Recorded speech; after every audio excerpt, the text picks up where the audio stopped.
Nitwa Ines Girihirwe. Mfite imyaka 24, ndi umusineaste. Natangiye muri 2017. Kubera ko nari narize ibintu bitandukanye nyine, nari narize ibintu bijyanye na science. I was expected ko gukomeza muri iyo field, ariko ntago ari byo nashakaga. Nakundaga ibintu bya art. Gusa nabyo nyine ntago nabashije kubona exactement ikintu nashakaga, aribwo naje kumenya nyine ibintu bijyanye na filmmaking. And then aribwo natangiye gukora ibintu bijyanye na filmmaking muri 2017 nyine. From there narigaga ibintu bijyanye na film, and then muri 2020 nibwo nabashije gukora film yanjye ya mbere. And it went to festivals, it won some awards. Yeah, I'm working on some other shorts as well.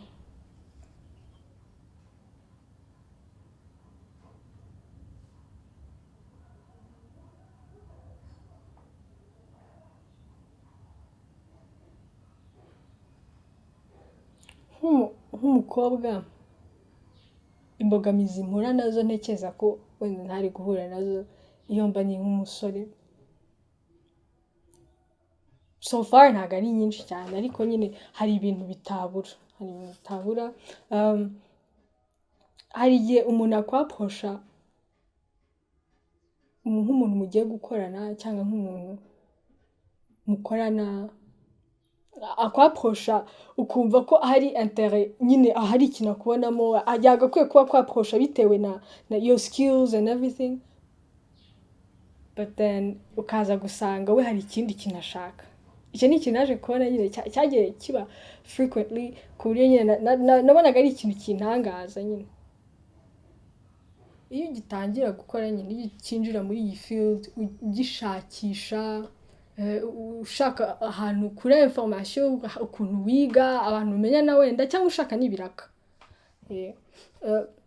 Hari igihe waposha abantu, abenshi baba bari mu bintu bijyanye na cinema, usanga ari abagabo, kugira ngo uzabone ahantu nyine abagore baba barimo baba ari bakeya cyangwa abakobwa baba barimo. So akenshi iyo waposha umuntu kugira ngo nibura mujyane kuri seti, cyangwa kugira ngo wenda se aguhe nk'ikiraka, wenda ukorere nk'udufaranga duke nawe ubone ukuntu wisupportinga, usanga waposha abagabo kenshi.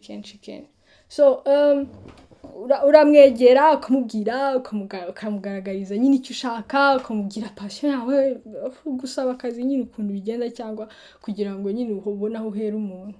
Rero uramwaposha akakwemerera, mukaba mwajyana kuri seti. Gusa nyine nyuma ukaza gusanga arakwaposheje, ugasanga ni wenda ni nk'umuntu wari wakwikundiye, ashaka nk'uburyo ari buze nko kukuvugisha, cyangwa abona ahantu ari buguhere. Hari nk'ukuntu ibintu byajyaga rero nyine tukarara nko kuri seti, cyangwa wenda tukageza ibintu bya covid bitaraba, igihe cya covid kitaraza nyine ngo batangiye gushyira ama curfew, bashyireho n'ibintu byinshi, ama restrictions menshi. Ari ukuntu twakoraga tukageza nimugoroba cyane. Rero rimwe na rimwe bitewe n'ikiraka wenda twagiyemo, umuntu yamara guhaga nyine, kuko hari igihe twamaraga gukora, abantu bagasangira, bakanywa amayoga n'ibindi bintu nk'ibyo byose. And then twamara twese twicaye ahantu hamwe, ukajya kumva umuntu arakwaposheje, kumva atangiye kukubwira ibintu runaka, ukibaza se I thought ibyo ari byo byose hari ukundi kuntu wambonaga kutari uko nyine, ukumva harimo no mu buryo kwaposheje harimo n'agasuzuguro, kubera ko hari ukundi kuntu akubona usibye uburyo professionnel mukorana n'ukuntu akwaposheje. So icyo kintu ni ikintu nyine umuntu yakomeza kugenda ahura nacyo kenshi cyane, ku buryo nyine bigusaba kugenda gake kugira ngo gushyiramo effort kurusha entourage yawe, wenda kenshi usanga ari abasore benshi, kugira ngo nyine ugaragaze ko nawe urashoboye, cyangwa wenda hari ikintu uzi, cyangwa hari ikintu ushaka. So ukaba wenda a bit more serious, kugira ngo nyine umuntu abone ati okay, so she's serious too. Muri ubwo buryo nyine ni effort nyine ukagenda ukora effort mu buryo runaka ukagenda ukora effort nyine ku buryo ugaragariza nk'uwo muntu ukavuga iyo akuvanaho iyo attention ahubwo wenda akaba ya providinga icyo ushaka nawe so nicyo kintu umuntu akunda guhura nacyo kenshi gusa nyine ugeraho ukabona ni fazi isanzwe ni ibintu bisanzwe umuntu ahura nabyo kenshi ukabona ukabimenyera nyine ukamenya kubana nabyo mu buzima nta kibazo nibiraho ikindi ni cya gihe cy'ukwezi uzi nicyo kintu sometimes I am annoyed I am like ku bantu nyine wenda bizera nk'Imana ati se koko why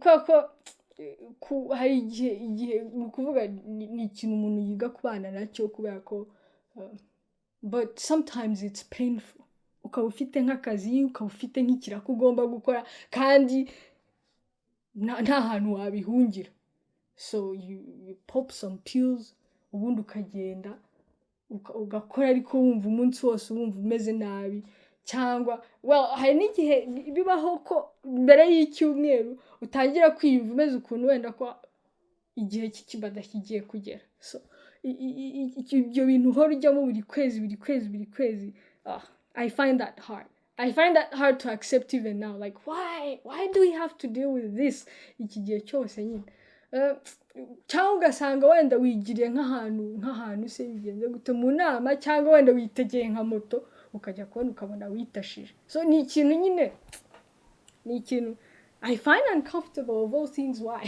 should we go through that and every month ntekereza ko iri umuntu nyine umugabo you don't have to deal with that so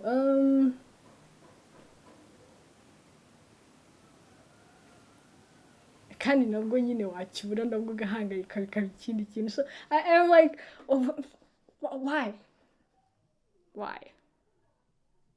why should I suffer every month or why should I go through this every month why should I have to be more cautious igihe n'iki ngiki cyageze abandi wenda tukiseti imbaraga biragusa gutekereza ariko wowe no you're not in mood you're sulking somewhere or kubera ko hari ikiri kujya mbere kandi wenda niyo umuntu yakwegera akakubaza wenda how can I explain ntago ari ikintu nyine buri muntu wese yumva cyane cyane nyine wenda iyo uri umugabo it's not something you go through so sometimes you might not understand but hari nk'abantu wenda b'abakobwa benshi cyangwa abagore benshi bashobora kumva how this feels but to this day I need kwiyumvisha ko it's part of life I have to accept it I am a woman and it's something you live with but why it's still a why well ni ibyo ngibyo naho ibindi byose ni ibisanzwe nyine aside from being a woman I am a person too so ibintu byose ni ibisanzwe buretse utuntu nk'utwo nyine tugenda tuza that reminds you that sometimes you're a woman but you're umukobwa in a family in a random family you're expected to be or you're expected to a lot of expectations actually yes nk'abantu buri muntu wese cyangwa nk'umwana uturuka ahantu abantu bakugiraho expectations ariko noneho turi mu isi iri kwevolvinga ibintu biri kugenda bimera neza but still imiryango imwe ikiri conserve n'ibiki byose hari yiri umukobwa hari ibintu buri expected hari image buri expected gutanga hari ahantu ibintu buri expected gukora hari n'ukuntu buri expected kwitwara kugira ngo nyine niba uva mu muryango runaka kugira ngo nyine niba uva mu muryango runaka udasebye iwanyu ngubu nyine it's something little but something that I found a bit funny. Iwacu ndi imfura so umuhungu niwe nkurikira twese hari ahantu twageze cyangwa kundi umuntu aba akeneye gusohoka kujya hanze kwishimisha ibintu nk'ibyo byose I was always expected hari amasaha ntarenza umusaza wanjye akaba yayarenza akaba yanatanga nk'impamvu bikumvikana ikaba ari discussion bikarengwaho and I always find that funny like yeah I am a woman the ijoro and danger and everything but what is this? Sometimes when I need to clear my head I like going outside, taking a walk or something. But I've like always been told ko uri umukobwa kugenda ijoro ntago ari sawa. Umuntu wese ashobora kukubonerana ko kuri umukobwa nyine kandi hanze se ibirara ngo n'abasore. Stereotypes like that, even though it's not stereotypes. Yes, night and danger.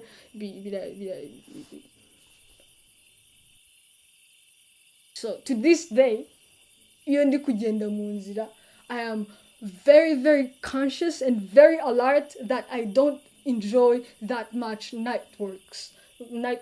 Kereka wenda iyo ndi kumwe n'undi muntu cyangwa hari umuntu hafi aho cyangwa ahantu hari nyabagendwa. Because yeah, you're a woman, you're not that strong, you have ufite malete yawe, even though utawufite malete yawe nawe ubwawe uri igikoresho gifatwa ukuntu runaka.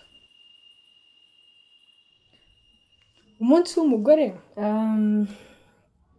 ni umunsi uri important kubera ko achievements z'abagore, achievements zacu twese nyine ziba highlighted. Ukabona difference yaho igihe cyose aho umuntu yavuye naho yageze, which I think it's good and it's encouraging ku bantu nyine b'igitsina gore, kuri twese nyine tushaka kugira aho tuva tukagira naho tugera.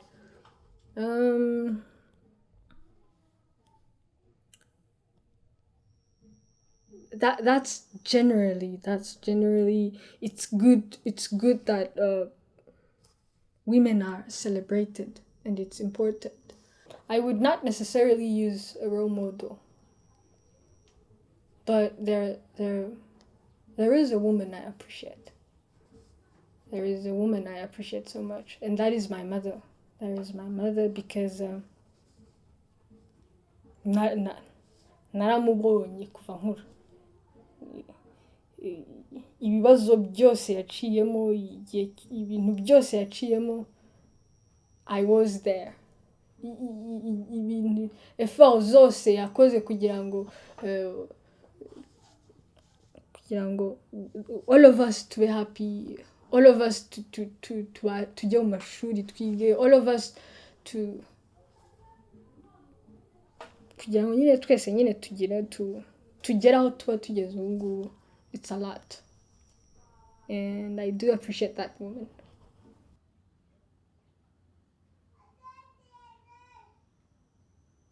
Ikintu numva gihindutse muri societe cyadufasha twese kwa avancer nk'abakobwa cyangwa na societe y'ubwayo ni kubona umwana w'umukobwa cyangwa kubona umugore nk'umuntu mbere yuko umubona nk'umukobwa. In a sense yo kuvuga not to reduce them to their sexes. Kwa kundi nyine iyo umukobwa avutse hano umuntu nyine aba expectinga ko umukobwa wacu turamubyaye, turamurera neza, ubundi azashake agende. Icyo kintu ni ikintu kidushyira muri kaje runaka ku buryo nyine ukura wumva hari ahantu ugomba kujya, ukuntu ugomba kwitwara kugira ngo ubone umugabo, and that's fine, ubuzima bugakomeza. But if women were more of human beings as well,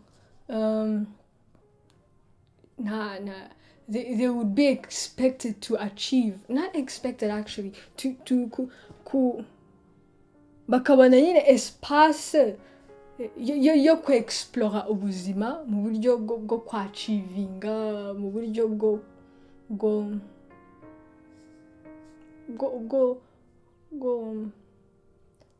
kuba abaribo, kuko se iyo ukuze target ari ugushaka umugabo ubundi ukagira umuryango nyine nawe, biba ari ibyo.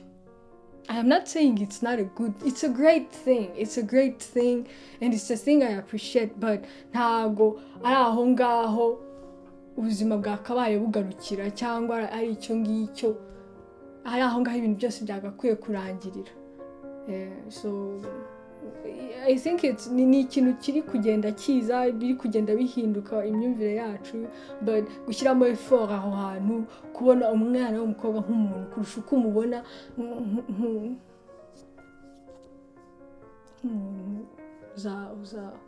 uzabyara akagira abana nyine nawe akagira umuryango gusa.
Nitwa Claudette,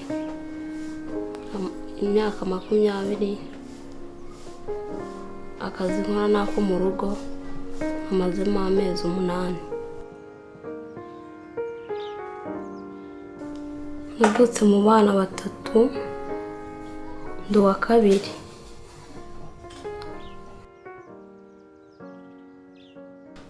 Mfite imyaka 12 nibwo papa yadutaye, arangije aragenda, banza yari yarashatse undi mugore, arangije tubaho mu buzima bugoye, aratwanga, baho mu buzima bugoye, nari narihebye. Mama baje kumuroga, mukuru wanjye ntago yabaga mu rugo, njye nyine wari hari musaza wanjye yari mutoya cyane, yarangiza mama akadusiga mu nzu twenyine. Uko bari baramuroze yarabaye umusazi, yarangiza akadusiga tukigumana mu nzu twenyine. Icyo cyaje kumbabaza kugeza n'izi saha. Baramusengeye aza gukira, ariko ntabwo arakira neza, ariko ntabwo bimeze nka mbere. Narize, papa yari adutaye, mama abura ubushobozi, nagarukiye mu wa 6. Ndangije nibwo nahise ndeka kwiga kubera ubuzima bwari buhindutse. Nkimara kuva mu ishuri, musaza wanjye niwe yakomeje ariga, mukuru wanjye we yari yararivuyemo mbere. Ndangije maze kurivamo, musaza wanjye narakomereza ariga, hashize igihe kinini nawe ibyo yifuzaga n'ibyo yashakaga n'ibikoresho by'ishuri ntabwo yabashije kubibona bitewe yuko nta bushobozi bari bafite, biza gutuma nawe ishuri arihagarika. Ubu ngubu nawe yicaye mu rugo. Nabanje kugumana na mama, mbonye ibyo ashaka ntabibona, nk'amavuta, imyenda cyangwa inkweto. Nibwo naje kujya gushaka akazi ko mu rugo. Ndangije kugeza na n'izi saha. Hari umuntu waje nyine arambwira nimba nshaka akazi, mubwira ko ngashaka, arangije nibwo kumpamagara, ndangije ndagenda ku kazi. Ko mama niyo twari turi kumwe naje kubimusaba, mama we ntabwo yari abyishimiye, yari yabyanze. Ndangije naje ku gahato. Ubu ngubu ariko nta kibazo yarabimenyereye.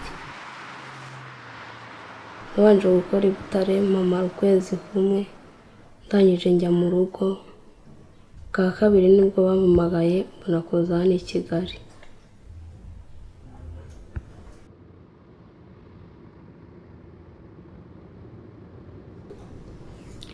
Ubu ngubu bitewe n'uko byari bimeze, ubu ngubu hari byinshi byamfashije, hari byinshi ntabonaga ariko ubu ngubu ndabibona. Nk'imyenda sinayibonaga cyangwa inkweto cyangwa amavuta cyangwa icyo nifuza cyose, ariko ubu ngubu ndabibona bitewe n'ubuzima nabayemo. Iyo mbonye amafaranga ndayaboherereza, bakangurira nk'ihene cyangwa ingurube, bakayishyira mu rugo, cyangwa wenda nabona nk'amafaranga yabohereza nabo bakayakoresha. Hari inshuti yanjye y'umukobwa twiganaga mu mwaka wa gatatu, igihe kiza kugera ajya gukora i Kigali. Arangije hashize nk'amezi 5 aza guhura n'umuhungu, barakundana, aza kumutera inda. Arangije aza kumwihakana, arangije aza gutaha iwabo. Ageze iwabo baza kumwirukana bitewe n'uko yari yagize imyitwarire itari myiza mu muryango. Bamaze kumwirukana yaje kugira ubuzima bubi butari bwiza. Arangije umwana abaho nabi. Igihe kigeze ababyeyi baza kumugirira imbabazi, aza kugaruka mu rugo. None ubu ngubu nta kibazo, babanye neza, ubu afite imyitwarire myiza.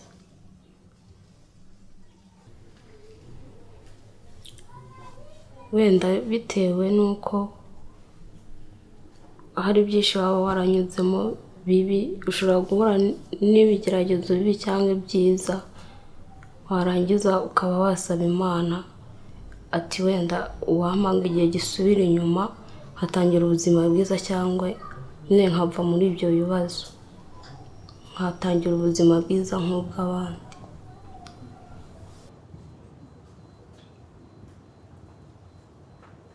Ntabwo uzi ko habaho umunsi w'umugore? Uzi ko habaho umunsi w'iki? Abagabo.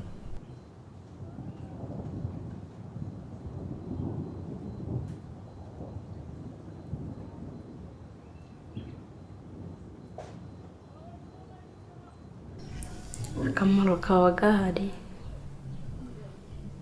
wenda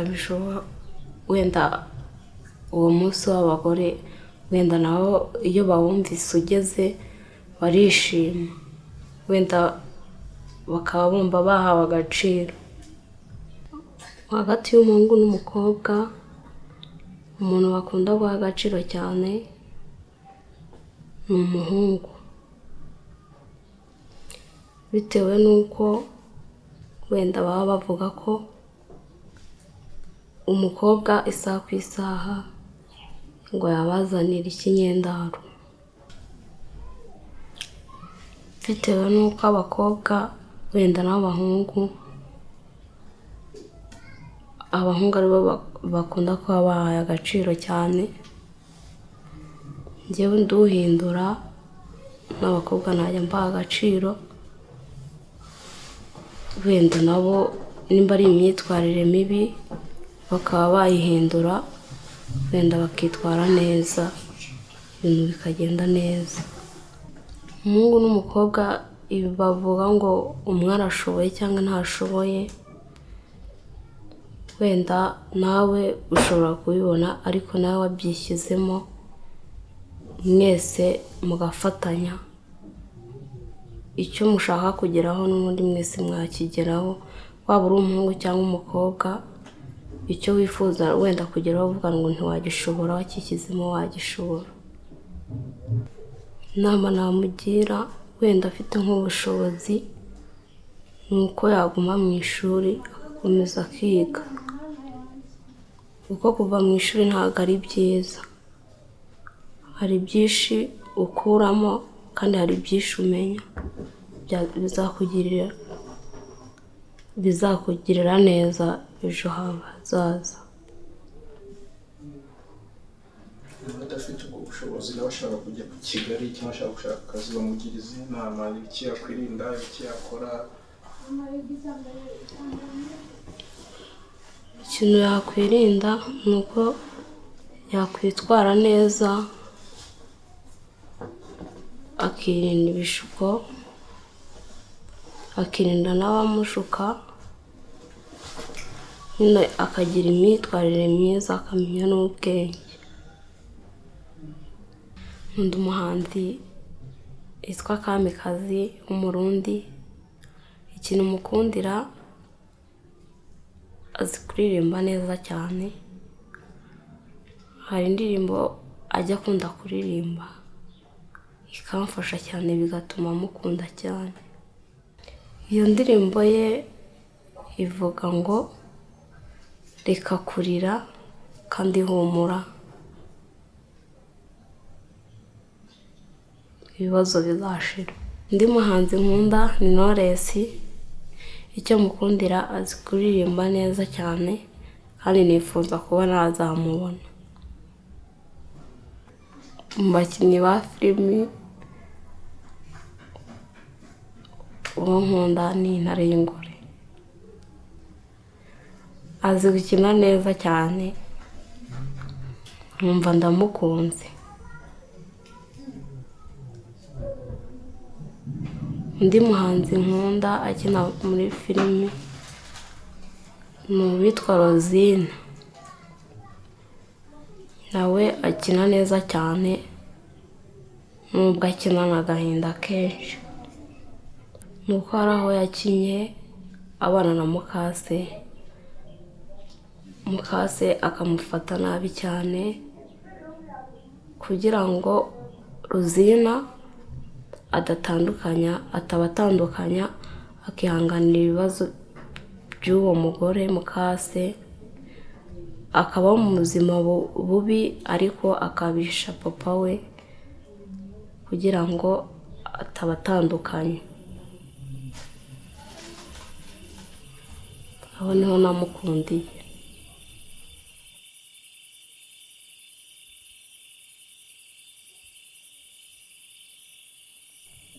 Twaje guhurira mu cyaro, tuza gukundana, tumaranye igihe, aza kunsaba ko twazabana. Ndangije nibwo namuhaye igihe, aza kubyemera. Ubu igihe nikigera tuzabana.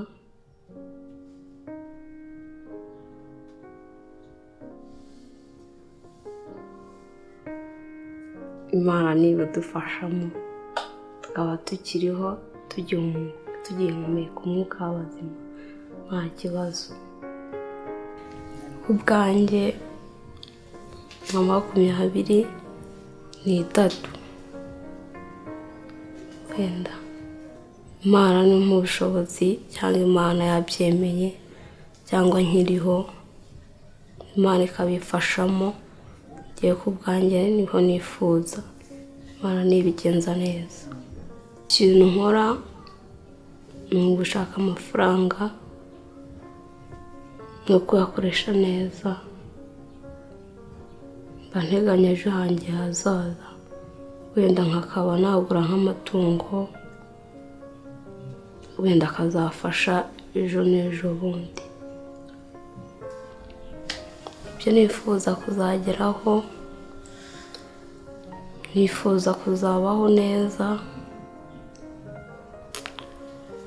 nabyara n'abana nkabafata neza yaba abahungu cyangwa abakobwa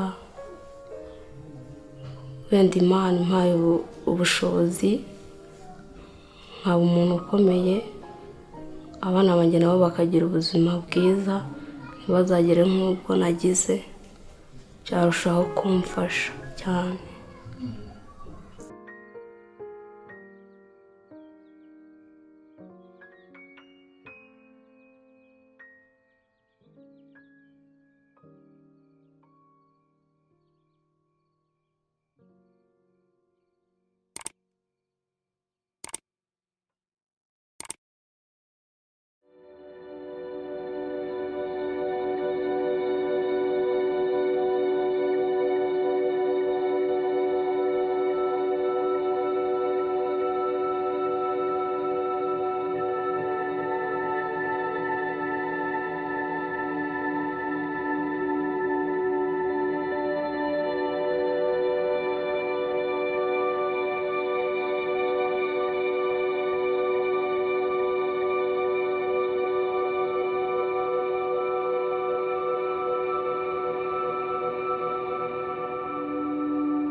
amazina yanjye nitwa Uwase Umusalama nkaba mfite imyaka 21 y'amavuko nkaba nararangije amashuri yisumbuye cyangwa segondere mu 2021 ngo no kuvuga umwaka ushize primaire yanjye natangiye niga ku kigo cya leta ni mu Rugando GS Rugando ubu ngubu sinzi ko byarahindutse hanyuma tugeze mu wa 4 ababyeyi babonye ko ari ngombwa ko njya muri privé mu kigo kitari cya leta kugira ngo barebe ko imyigire yanjye yahinduka ikagenda iba myiza kurushaho rero nibwo nagiye mu kigo cyitwa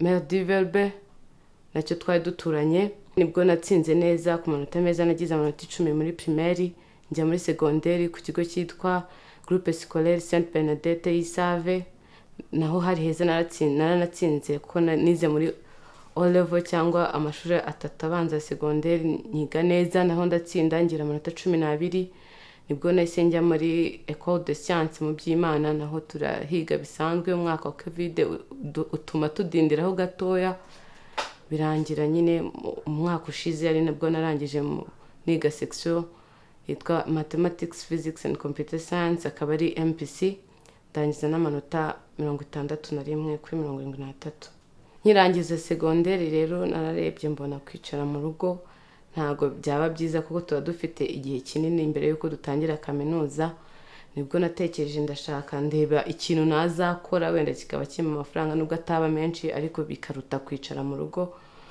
nibwo natekereje ku bintu byinshi bigiye bitandukanye hari gushaka akazi ngira abantu twari tuziranye ndavuga ati mwanshakiye akazi mwamfashije kubona akazi hashira ibyumweru bitatu nta numwe uransubiza numva ko ari ngombwa ko ngiye ubwanjye wenge wishakira akazi cyangwa ntekereza ku kintu nakora nakomeje gutegereza abo bantu kuko nabonaga n'amezi 9 tuba dufite dutegereje university yarangira nta kintu nkoze ubwo rero papa wanjye yarafite amazu mu gakaritsiye dutuyemo akamazu asanzwe wagira yo gucururizamo cyangwa wafatamo imwe muri yo ziri ku muhanda ugacuruza mu gihe igitekerezo cyanjye mfite cyuko karitsiye yacu maze kureba ngasanga na ahantu harimo kantine cyangwa ahantu umuntu yanywa icyayi igihe gikenereye ndavuga ati ibyo nibyo ngomba gukora bidafite abandi bantu babikora kandi mbona abaturage muri rusange bari bakeneye.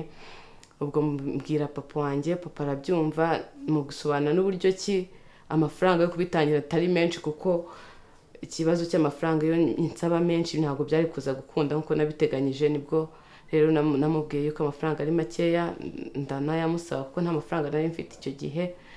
Amaze kuyamana amafaranga ntabwo ari menshi, yarageze mu 2020. Ndagenda ngura udukoresho tumwe na tumwe, n'iyo nzu yiwe niwe wayimpaye ntabwo yigeze yinyishyuza. Hanyuma ndatangira nyine ndacuruza, uko hajemo inyungu nkeya ngenda nzanamo ibindi bigeraho ngaho akaba akabotike k'agakantine gafatika. Mu muryango wacu turi abana 5 ubu ngubu, ariko icyo gihe nkikura twakuze turi 4, twese twari abakobwa gusa.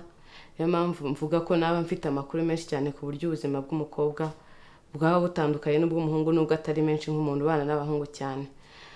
Muri famiye hari ingo nyinshi zigiye zifitemo abahungu n'abakobwa, ariko twebwe byabaye ibitandukanye cyane kuko uburyo ababyeyi bacu bashatse kuturera ni uburyo bukomeye cyane, kuko batekerezaga ko nkeka ko hari bashobora kuba bari banagifite imyumvire yo kuvuga ati abakobwa bose turagowe, abakobwa bose bashobora kuturumbira, bashobora kutubera abatafite umumaro muri make. Ugasanga nyine babitekerejeho cyane kuba bari bafite abakobwa 4. Urumva n'impamvu bashobora kuba barabaye benshi nuko bagendaga babyara bashaka kubona nibura umuhungu. Ntekereza ko batari kuduha amahirwe akomeye cyane kuko twari abakobwa, ariko bakavuga ati ntago batunga abana batize bose kuko twari abakobwa gusa. Birangira nyine batujyanye muri leta. Icyo gihe nta bushobozi bari bafite, ababyeyi bacu nabo bari bakishaka. Ubwo tujya muri leta nyine turiga tugeze mu wa 3, bakabona nyine hari kugenda hazamo imbogamizi zo kuba tutaratsindaga cyane. Ugasanga nyine ikigo twigagaho nicyo cyari kiri hasi, suko twari turabashwa. Ariko nabyibuka neza, ikigo cyakoze ikintu cyateye ababyeyi bacu agahinda cyane. Narize ndatsindwa cyane ku buryo bugaragara, kuko nagize umwanya uruta amanota. Ubwo umuntu ashobora kutabyumva ukuntu nari mfite amanota make cyane. Hanyuma umubyeyi wanjye aragenda ajya gusaba ko baranyimura. Biramubabaza ati ni gute umwana ufite amanota mabi gutya bigaragara ko yatsinzwe yakimuka.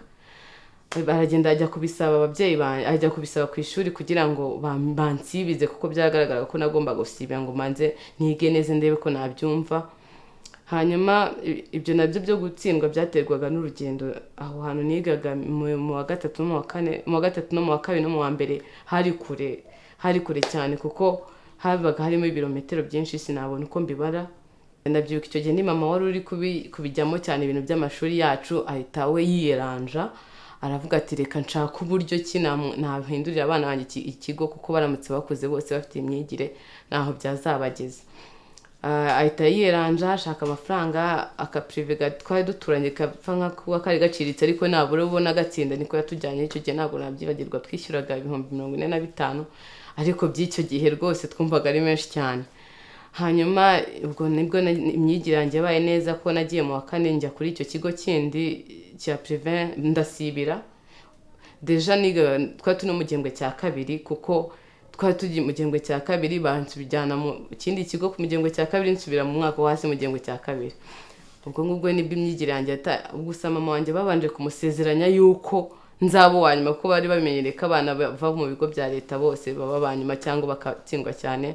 Hanyuma njye na mama turaganira cyane, arambwira ati biragoye amafaranga yavuye ahantu hakomeye kandi ntago wasibira mu mwaka imyaka 2. Nawe urabyumva ko nanjye nari nababaye kuba nasimye, numvaga nshaka gukomeza nkigira nkarangiza.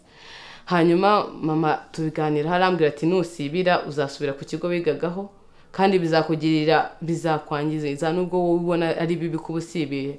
Rero nibwo nagize imana njya muri secondaire muri interna, ariko muri interna naho nyihagera ikintu bavugaga nuko abahungu ari bo batsinda cyane mu mashuri yose guhera mu wa 1 kugeza mu wa 6, ariko by'umwihariko guhera mu wa 4 kugeza mu wa 6 abahungu nibo batsindaga cyane, kandi natwe twarabibonaga. Kuko nko muri secondaire mbonaga imizi za mbere abakobwa duhura nazo, iyo ukigera mu wa 1 bo ukiri umwana ukimeze nk'umuhungu nta kintu bawitayeho, ushobora kwiga ugasanga no mu wa 1 umukobwa n'umuhungu bose baranganya amanota nta kibazo. Ariko mu myaka yo hejuru uko umukobwa agenda akura kugira ngo akomeze aha agaciro iby'amasomo cyane, atangira gutekereza ko ubuzima bwo kwiga bushobora kutaba ari bwo buzamutunga cyangwa atari cyo cy'ingenzi mu buzima bwo, ugasanga atangiye gufata umwanya we kuwuha ibindi bintu, bigahuza nuko n'abandi ariko babibona, ugasanga nyine n'abandi nicyo bagutekerezaho. Ntabwo ari ukuvuga ngo ni wowe gusa utangiye gutekereza ko kwiga atari ingenzi cyane kuri wowe, ahubwo n'abandi niko bari kugutekereza. Ugasanga nyine abakobwa dutangiye guhugira mu bintu byo kwitaho cyane, niba ariko nabivuga, ugasanga barimo barashaka gufata umwanya munini biyitaho, bitari bibi ariko bitagakwiye guhabwa umwanya nk'uwo twabihaga nyine dutangiye kuzamuka, abantu batubone neza, duse neza, ugasanga noneho dutangiye no kugira ubwonko burimo ibyo kuruta uko washyiramo amasomo. Ugasanga niba utari no kwiyitaho uri gutekereza uburyo wazita hejuru muri ubwo buryo. Ngira Imana mu wa gatatu nabwo ndatsinda, ndangije mpita mfata umwanzuro wo kujya kwiga amasiyanse, nubwo bavuga bati birakomeye ntabwo uzabishobora, naragenda byiga neza. Ngira Imana ababyeyi bakomeza kunshyigikira kuko bari bamaze gutangira guhinduka muri bo, batacyumva ko umuhungu ari we wakomeza wakora ibintu nk'uko twari turi kubikora, ko twaberekaga ko bishoboka ko natwe twatsinda kandi tukiga neza. Tangira kugenda tubereka yuko twabikora neza, batangira kugenda bagira icyizere muri twebwe, niba ari ishuri ryiza bakariguha, niba basobanura ikintu bakacyumva batakugoye nka mbere cyangwa nko bari kukugora. Ishuri byari byoroshye, twarigaga bisanzwe, abarimu cyokora ukabona ntabwo bari kumva ko abakobwa dushobora gukora ibyo abahungu bakora, ariko dutangira kugenda tubereka ko byahinduka, dutangira kubereka ko twakiga tugatsinda kuko amanota yacu yarabigaragazaga, ariko mbere mwarimu wabonaga nta cyizere dufitiye. Kandi twagiye no mu ishuri twigagamo twari abakobwa 11 n'abahungu 33. Urumva hari igihe wabonaga abakobwa rwose tudashaka natwe kwerekana ko duhari, ahubwo dushaka ko tuburiramo, kandi bitari ibyo byiza, ahubwo twe turagerageza turabikora. Abakobwa bagira imitima yoroshye, tugira amarangamutima menshi cyane, ibyo biri naturel, ni nature y'abantu isanzwe, ntabwo twabarenganya, ariko biratwafekta kuko bihuza nuko abantu badufata, bigatuma n'ubundi dukomeza kujya hasi. Rero ibyo ngibyo nibyo twahuye nabyo. Abahungu ntabwo bagushuka kuko nabo bazi ko utari kugushuka, ariko barakubwira ibintu kumva nibyo ewana nta nubwo ubitekerezaho cyane, kandi bigatuma nyine uvuga ati yaba ndi umuhungu nari kujya muri side yo kuba nabwira umuntu ibintu akanyumva kugira ngo njye kumva undi, kuko kumva bituma usesengura, ariko kuvuga uratekereza ukavuga it's okay. Ndangije nahuye n'ikibazo gikomeye cyo gusobanurira ababyeyi ko nshaka gukora ngo babyumve. Ubundi umubyeyi iyo yagize Imana ukava muri segonderi, ari igihe uri umukobwa igihe atekereza ati Imana ishimwe ntabwo yangirikiye muri segonderi, niko babitekereza. Kuko kwangirika baba bavuga si ibyo batabona, ahubwo nibyo babona, wenda bakavuga ati ntabwo yatwaye inda muri segonderi, ntabwo yarwariye ibirwara nka sida cyangwa n'ibindi muri segonderi, aho tutamubonaga tutari tumufite mu biganza byacu. Noneho ni igihe cyacu cyo kugira ngo tumurinde n'ubundi akomeze ntazabirwaye, cyangwa ntazahura n'ibyo bibazo. Ugasanga noneho gusobanurira umubyeyi wawe ati ngiye nshaka gushaka amafaranga, akakubwira wabuze iki, ukamubwira ati ariko se ugashaka noneho uburyo ki umubwira ibyo ukeneye byose kugira ngo yumve ko atabiguha byose, ariko akakubwira ati ibyo sibwo ni ingenzi cyane ku buryo utaba utabifite. Hanyuma nkamubwira ati umubyeyi ntabwo umuntu yabaho adafite smartphone muri iki gihe, hari possibility nyinshi, ntabwo bigishoboka yuko ukominikana n'abantu cyane udafite smartphone. Ati ibyo ni ngombwa cyane, ati ni ngombwa cyane, ati zigura ngahe 40 ngo urabona twayakora turi kwita kuri barumuna bawe, ati rero noneho nimureke ngewe njye kuyishakira. Ugashaka uburyo cy'umusobanuro, ariko se urabona ibintu byose nyine wabima, ntabwo wabima, kandi nta nubwo ari byiza ko nkomeza kukurusha, njye nshaka kukuruhura ngo nivane mu nshingano zawe ho gato ku bintu bishoboka. Rero mfasha umbabarire nshaka akazi nikorere. Kabona rima ntangira kubyumva, ariko ntekereza ko iyo nza kuba ndi umuhungu ahubwo bishobotse yakubwira ati ariko kutaratangira gutekereza kumvira mu nzu ngo ujye kwishakira ubuzima, aho ugasanga akugiraga kubwira ngo mvira mu nzu, arakubwira ati ngwino wicare 24 ku yandi uba uri mu nzu. Ubwo rero birangira ngerageje kubumvisha ko uko umwana w'umuhungu yakenera kuva kutitabwaho n'ababyeyi 100% arangije segonderi, niko nanjye nari mbikeneye. Gati nibura ntago dukeneye bimwe, ntago nkeneye amafaranga ngo mite nubaka inzu, ntago nkeneye amafaranga ngo mite nitegura wenda ngo nzashaka umugore muri imyaka, ariko nkeneye amafaranga ngo nanjye ngira ibyo nikorera, ngira icyo nigezaho, nubwo bitaba ku muvuduko nko mutekereza umuhungu yakagombye kuba afite, ariko ndayakeneye cyane. Nanjye simbasabye ibirenze byo kuba ngo nsohoke mu nzu yanyu njye gushaka geto nanjye nitunge, ariko mbasabye ibyoroshye mu amahirwe ngiye nishakira akazi. Sinanakabasabye kuko mushobora kuba mutagafite. Papa niwe watangiye kugenda byumva kumva nibyo, mama nawe agatangira kumva arimo arabyumva gakeya ko, ariko impamvu yabimwumvishaga nuko namubwiraga ati nimbona akazi iki ntabwo uzongera kukingurira, iki ntabwo uzongera iyo bitaba ibyo ngibyo ntekereza ko iyo mba mfite ubushobozi, baba bafite ubushobozi bwo kumira ibyo nyine byose, ntabwo bari kunyemerera ko nshaka akazi. Bati icara tubiguhe, kandi ntabwo byari kuba byiza kuko bari kuba bari kundindiza, kuko ntabwo mu buzima bwanjye nagombaga kubana nabo igihe cyose. Ubwo rero nshima Imana nubwo atari byo gushima ko batabashije kuma ibyo nyine byose, ahubwo bamaye amahirwe yo kujya kubyishakira. Ubwo bakimba amahirwe yo gukora rero akazi, numvishije nishimye cyane, numva akazi kagiye kuzandyohana. Ubwo ntangira business, numva ngirashyushye, nkareba nk'umuntu wize entrepreneurship, ngavuga ati ibi ntabwo bihari, competition ntayihari, ibiki n'ibiki. Ndatangira, ariko mu kazi naho nahuye n'imbogamizi zikomeye cyane ku buryo nahari no kubasha kubasubira imbere mbabwira ati byahananiye biranze, ahubwo nkomeza nkafuka.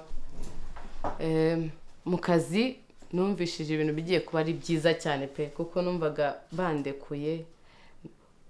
Urebye kuko n'umubyeyi wanjye ntabwo yashakaga yuko njya mu kazi, ariko yabyemeye kuko nta kundi, ahubwo noneho yatangiye kunduhiriza, agateganya ko nubwo mfite akazi ngomba kuzirikana ko narangije, ngomba kuzirikana ko akazi ko mu rugo kagenze neza, kuko yari yaranze umukozi wo mu rugo, yari yarabyanze ati umukozi w'abakozi bo mu rugo baratunaniye iki n'iki, kuko uburyo n'umwana w'umuhungu wavutse nyuma wacu mutoya ntabwo yamurereye mu rugo, ko abakozi baraje bamubera babi, bamurera nabi, biba ngombwa ko amujyana kumurira kwa grand-mère kugira ngo abe ari habaho neza.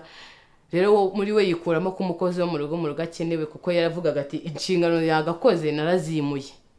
Rero nta mukozi wo mu rugo, niba nta mukozi wo mu rugo abahari nibo barabikora, abahari ni bande? Ni ngewe. Abandi barumuna banjye bose babiri biga muri secondaire bari baragiye muri interna, undi umwe yiga muri P6 nawe ari yiga igitondo n'ikigoroba ntago ahari. Noneho ugasanga mama aratekereza ko nubwo ndi mu kazi, kandi nanjye akazi karankomereye, kuko niba ari ikintu cya mbere kigora no gutangira business, kuko uri gushaka kudevelopa, kumenyekana, uri muri kundisha ku bantu bose ngo bakumenye niba baguhahire, icyo gihe ntabwo ugomba kubura. Niba ari uzi kutanga icyayi, uremera gipfe, ariko ntuzigere wereka umukiriya ko icyo cyayi kidahari kandi agikeneye koko. Ubwo urumva ndimo ndarwana nuko business yanjye yakura, yamenyekana, yatangira kumenya ngo icyo gihe ntabwo yari yakamaye inyungu, ahubwo yahoraga ari mu bihombo gusa. Ukagura iki kikangirika, ukahita utangira ibindi bishyashya, ugashaka aho ukura andi mafaranga, ugashaka aho ukura ayandi. None ugasanga muri icyo gihe kinkomereye mu kazi, mama nawe none hamereye nabi. Noneho mpita ntangira guharanira yuko nabona amafaranga menshi ku buryo nzashaka noneho umukozi wo mu rugo ngiyeho ubwanjye, kuko mama we ntiyabyumvaga. Twaranamwingingaga ati wadufashije ukadushakira umukozi tugafatanya kumwishyura, akabyanga, kuko icyo gihe ntabwo nari nakabonye amafaranga yo kwishyura umukozi ubwanjye ngo nanakomeze neza imbere business yanjye. Mama nawe atabishaka, atabyumva. Ubwo ndakomeza nyine mpangana nabyo.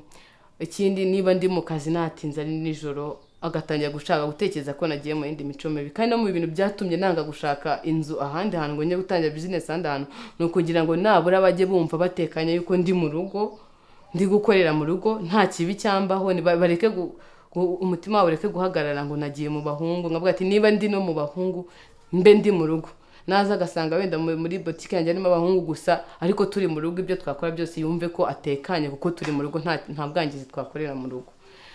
Gukora kwa business yanjye byari biri mu masaha, gukora amasaha nijoro, kuko ku manywa ntago abantu banywa icyayi, kandi kuko ntari kuyigira kantine cyane ngo mvuge ngo ni icyayi gusa, nari ntangiye kuzamo n'ibintu byo kurya biri aho byafasha umuntu utatetse, ariko atari restaurant muri rusange.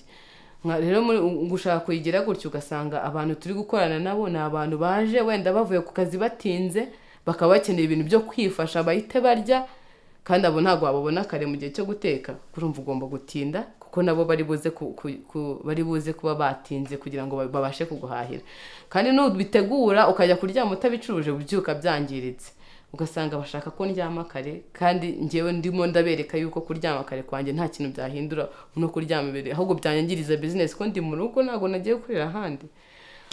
ubwo ibyo babanza kutabyumva ariko bagera aho ngaho nanjye ntabwo ndi umuntu witonda cyane si najya kubibeshyaho hari igihe twavuganaga ibintu batabyumva nkatuza nkabihorera noneho nkavuga ati kubw'ubuzima bwanjye kubwo kwiyitaho ngomba no kubereka ko ikintu cyose uko bagitekereza atari ko kigomba kuba kiri nkabasuzugura kubera Imana nkavuga ati ndabasuzugura iki ntabwo munshaka iki ngiki ariko ntabwo nzagikora simbasubize kugira ngo tutaza guhangana cyane ahubwo niba mbwiye tuzajya utaha 4 ejo akabona ntashye saa 6 akagera akabona ko ntabyanze bitakunda ko na saa 4 ariko tutarashwanye ngo tugirane ibibazo byinshi cyane.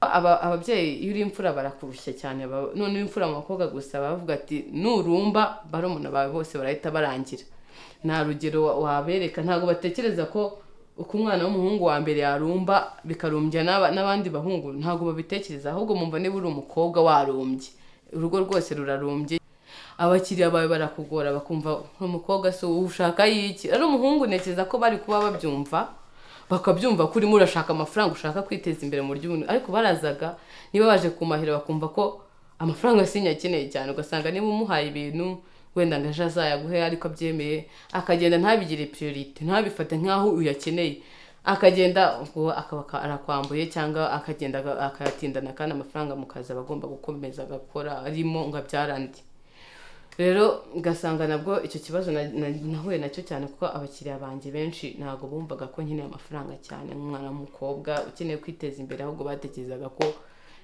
ahari babonaga ndaho ngutamporeza kuba nyine ndimo ndakomeza gutuma ubuzima bugenda ntago batekerezaga ko ndaho kubw'impamvu ntago batekerezaga ko ndaho ko mfite uburyo nateganyije ko bigomba kugenda ntago bigeze babitekerezaho abantu benshi rero baranyamburaga kandi kubera gukomeza kwitwara neza kugira ngo abakiriya mudashwana ugatuma nyine ugasanga niba uri kwita ku bantu kugira ngo babifate nkaho uri mu kazi bakabifata nkaho ari ibintu bisanzwe kandi ubushuti busanzwe ushaka gukora bigatuma amafaranga yawe batayaha agaciro ngo bayaguhe cyangwa bakomeze guteza imbere nk'uko biteganyijwe niba uri umukobwa ugiye mu kazi abantu muhurira mu kazi bari bushake kugutesha umurongo niba ariko nabyita bashake kuzana imikino mu kazi bashake kuzana ibyo kuguteretera mu kazi cyane ushobora gusanga byakica akazi cyangwa bikakangiza ariko ibyo ngibyo nshima Imana ko nabashije kubirenga nta abantu bose twaraganiraga mbere yuko natangira kubenyene nkahita nguga ati rwose hano mba ndi mu kazi hari nabo nabwizaga kurete nukuri ntutekereze ko wenda ngukunda n'uburyarya bwo mu kazi nta mucuruzi utagira uburyarya nkanabimubwira kugira ngo ni ibanga ry'akazi ariko hari igihe ubona bitangiye kurengera ukarimena kugira ngo ibintu bikomeze neza gusanga nyine uwo mbanye sere cyane nagakomeza kukubera umukiriya n'ibintu byumvikana kuko niba yaraje kuba umukiriya wawe atari cyo kimuzanyiriza nagasanga icyamuzanye ntago gishobotse birumvikana akahita areka kukubera umukiriya. Umunsi wagenewe umugore cyangwa abagore muri rusange ngenda gukunda cyane sinzi impamvu ngukunda cyane nyizina nubwo nayishatse kugira ngo nyitekerezeho cyambere numva ko nta gaciro gakomeye ni ibintu bikomeye cyane kukuba bafata mu minsi 365 bakavuga ati by'umwihariko uyu munsi wagenewe umugore nk'uko hari iminsi yagenewe intwari wo kubohoza igihugu ngewe n'ubwo buryo mpita mbitekerezamo sintekereza nka babandi batekereza ko ngo abagabo bafite indi minsi yose rero twebwe dufite umwe oya ahubwo ntekereza ko baduhaye agaciro gakomeye cyane ku buryo batugereranyije kugira ngo uzafate umunsi bavuge ngo n'umugore n'uw'ikintu runaka nuko icyo kintu kiba gifite agaciro cyane nuko icyo kintu ari ingenzi cyane mu buzima bw'abantu bagomba kukibuka bagomba kucyitaho guhora bagitekereza bagomba kuvuga ati buri mwaka tugomba kukizirikana ngewe ukuntu mufata mbona ari umunsi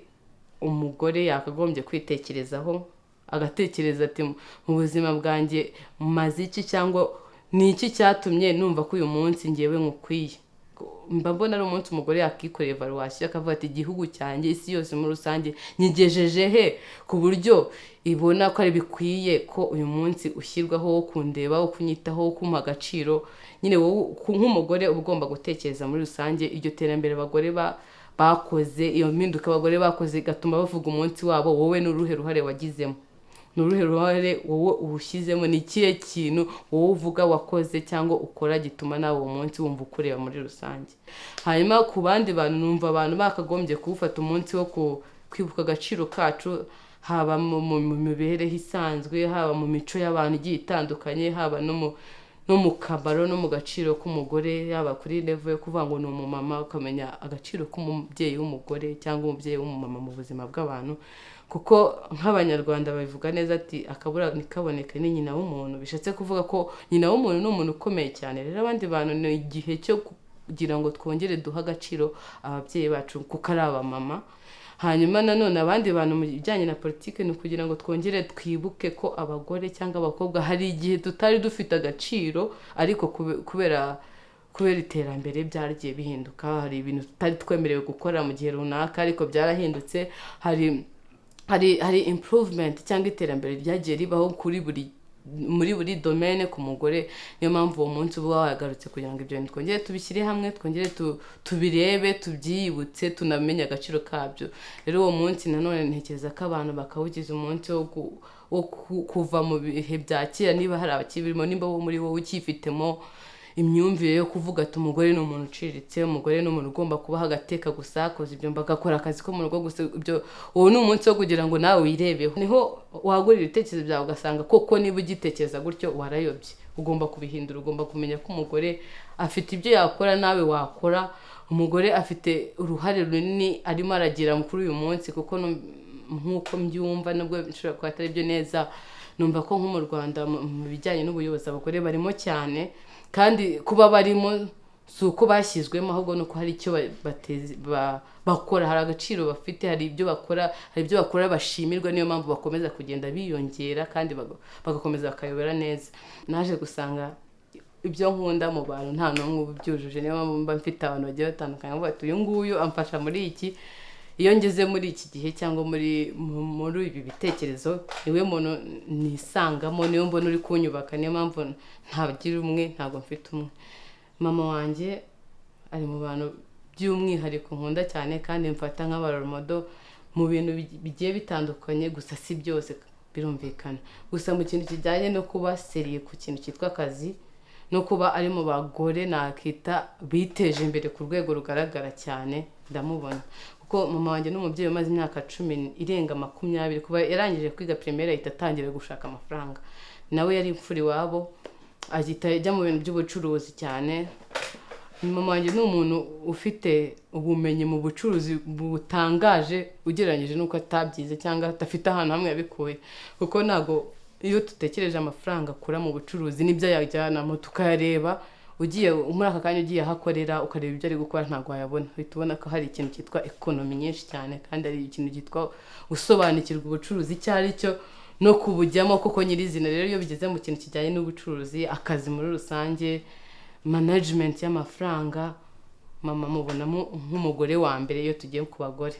Undi mugore nawe ni inshuti ya mama, ntago nyine mu muzi rumvikana. Inshuti ya mama nawe ndamukunda cyane kuko ari mu bagore bari civilize, bateye imbere bariko nabyita, bateye imbere mu myumvire no mu bikorwa. Ugasanga abana be bose arabareka bakisanzura, ntago abarohereza ubuzima ku buryo bavuga ngo bizabacanga, nta nubwo bakomereza ubuzima ku buryo babaho nk'aho bari guhangana, nk'aho hari ibihugu bibiri bihanganye. Rero ikintu cya mbere mukundira ni n'umusilamu n'umunyedini, ariko ugasanga abana be uburyo babayeho rwose biragushimishije, nawe uburyo abayeho biragushimishije. Ntago ari umuntu waheranywe n'idini kandi si n'umuntu udasenga nk'uko ibidini bisaba, ahubwo ni umuntu uri understanding, aragenda akareba idini yanjye ibivugaho iki, abantu babivugaho iki.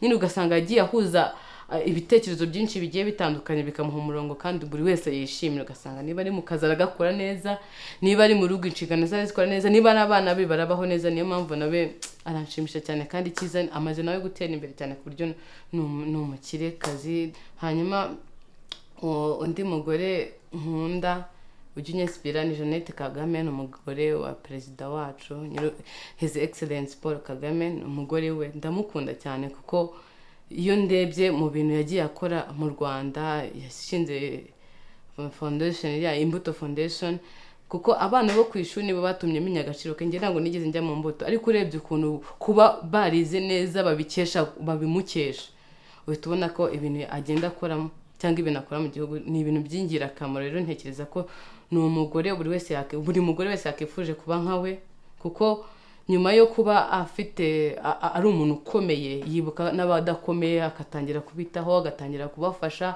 agatangira gukoresha uburyo ki kuba ari umugore nta kintu na kimwe bitaga kuko usanga urugero nagutanga rworoshye abagore baba president bo muri Afrika benshi hari abazwiho ikintu cyitwa gusesagura harazwi ikintu cyitwa gusesagura no gukunda ibintu bye gukunda sinzi ko nabisobanura neza kugira ngo byumve bakunda isi cyane ku buryo amafaranga abagabo babo bakoresha babaha cyangwa babagenera nk'abagore babo ntago abibuka kugaruka ngo bafashe abaturage bo mu gihugu cyabo nibo bakiko batekereza ko izo nshingano z'abagabo babo bakirengagiza ko nabo kugira ngo igihugu gikomere nabo bakagize mu ruhare niyo mpamvu numva rwose Jeannette Kagame ndamukunda cyane kubw'ibikorwa byiwe byinshi bigiye bishimishije ikintu cya mbere nakifuza nuko abanyarwanda cyangwa abantu bose kuri ino si bagomba kugira imyumvire iteye imbere imyumvire iteye imbere si ukuvuga ngo bareke imico yabo barimo cyangwa bareke izo religion zabo barimo kugira ngo babashe kubaho neza ahubwo buri wese ku giti cye agomba kwigiramo imyumvire yo gutera imbere imyumvire yo kwemera impinduka kuko abantu barahinduka ibintu birahinduka mu gihe utaremera impinduka mu buzima hari igihe utazigera utera imbere kuko no gutera imbere nyirizina ni impinduka ziba zibaye rero hari igihe usanga ababyeyi cyane cyane bo muri Afrika ugasanga afite imyumvire ya kera kandi arimo arashaka gutera imbere kandi gutera imbere ni uguhinduka bishatse kuvuga ko niba iterambere ari uguhinduka n'imyumvire igomba guhinduka niyo mpamvu rero ngiye ikintu cya mbere nakifuza nuko ababyeyi abagore muri rusange abagabo tugomba kugira impinduka mu myumvire yacu niba abana ubaha amahirwe yo kwiga ugatekereza ko nyuma yo kwiga bagomba nanone gukora ibindi bintu bitandukanye bibateza imbere witekereza ko umwe uramuha amahirwe amwe undi uyamwima ahubwo bose yabaye hanyuma ukabareka bakihitiramo kuko niba bibaye ngombwa ko abantu biga ibintu bimwe ntabwo haba hari ikintu cyitwa diversity kandi ikenewe ku isi niba ushaka uko wumva ibintu ariko undi muntu abyumva wakishe kuko mwese ni mu byumva kimwe iyo myumvire yindi izabura umwanya kandi nayo ishobora kuba ariyo kubateza imbere mwese niyo mpamvu ntekereza ko niba uri umugore ukaba wenda wizerera ufite imyumvire wenda y'idini cyane ufite imyumvire y'imico yawe cyane wiyumvamo ariko tekereza ko hashobora kugira ibintu bihindukamo kandi byagufasha kandi guhindura ikintu ntabwo bivuze kucyangiza kuko hari n'igihe ibintu bihinduka biba byiza kurushaho